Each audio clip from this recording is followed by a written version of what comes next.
Nike just lost half its value in a year, and the company that actually caused the crash isn't even Nike's biggest competitor. It's a brand you've probably never bought a single thing from. Yeah, seriously.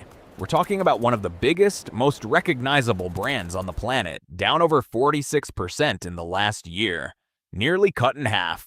And it's not like this was some slow, quiet slide either.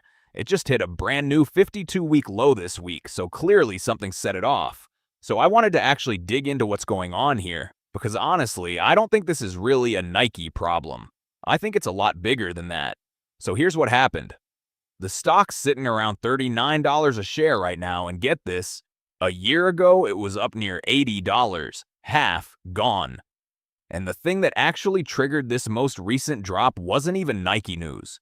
It was a competitor, On Holding, the company behind On Running shoes. They put out their earnings, and on paper it actually wasn't terrible. They beat expectations on earnings per share, but their revenue came in light, and worse, their guidance for the rest of the year came in below what analysts wanted to see, and you'd think, okay, that's their problem, why does that hurt Nike? But this is honestly one of my favorite things about the stock market to explain, because it happens constantly. When one company in an industry says, hey, we're not going to sell as much as everyone thought, investors don't just sell that stock. They start side-eyeing the entire sector. And since Nike's the biggest name in that space, it took the hit. But, and this is important, Nike's not just some innocent bystander getting caught in the crossfire. There's real stuff going on with Nike specifically too. For one, their sales in China have been sliding, and China used to be one of their best growth markets, so that's a real wound, not a scratch. Then there's this whole situation with their affiliate marketing program. There's been allegations of something called cookie stuffing. Basically questions about whether they were properly crediting who gets paid for driving sales, which, doesn't exactly inspire confidence. And then maybe the thing that actually worries me the most, if I'm being honest, their own guidance going forward is basically flat. Like, they're telling Wall Street straight up, don't expect growth anytime soon. And in my experience, that kind of statement tends to spook investors way more than one bad quarter does, because a bad quarter feels temporary. Flat guidance feels like this is just where we are now.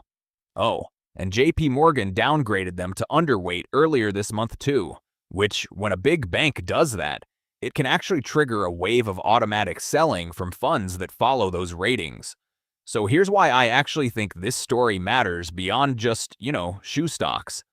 Nike and On Holding are both what's called discretionary retail, meaning people buy their stuff when they're feeling good about their money, not because they need to. So when guidance is getting weaker across multiple companies in that same lane, that's often an early warning sign of something bigger happening. Like people quietly pulling back on spending they don't have to do.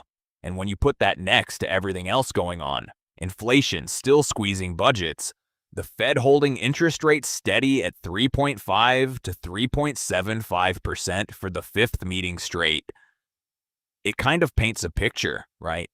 So when Nike drops because a completely different company had bad guidance, I think it's worth asking, is this really about sneakers? Or is the market picking up on something bigger about how people are spending right now? And look, if you're someone who actually holds stock or is thinking about investing, here's the honest takeaway. This is a really good reminder that single industry bets carry more risk than people think. If one company's bad news can knock 4% off a completely different stock in a single day, that tells you how tightly these things are actually connected. Diversifying isn't just something advisors say to sound smart. It genuinely protects you from exactly this kind of domino effect. And if you're just trying to understand where the economy is headed in general, keep an eye on retail. It tends to show cracks before the bigger economic data catches up and confirms it. Now, is this a buying opportunity? Honestly, analysts are all over the place on this one.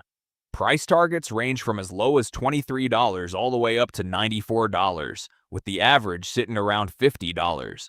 That's an enormous range, and to me that just shows how genuinely uncertain people are about where this goes next. Some folks think Nike's oversold, and this is a great entry point. Others think there's more pain coming, given the guidance and how much pressure they're under from competitors. I'm not going to sit here and tell you which camp is right, because honestly, nobody really knows for sure. That's investing for you. But at the end of the day, here's what I want you to take away from all this. Nike's drop wasn't some random, out-of-nowhere event. It was a domino effect. A competitor's bad guidance kicked it off, Nike's own struggles in China, and that marketing controversy piled on top. And it's all playing out against a backdrop where the Fed's staying cautious and everyday people are being more careful with their money. So yeah, keep watching this one, not just because of what it means for Nike, but because it might honestly be telling us where consumer spending is headed next. Alright, that's what I've got. Let me know down in the comments. Are you buying Nike at this level, or do you think there's more downside coming? And if this kind of breakdown is useful to you, stick around, subscribe, because I break down stuff like this all the time.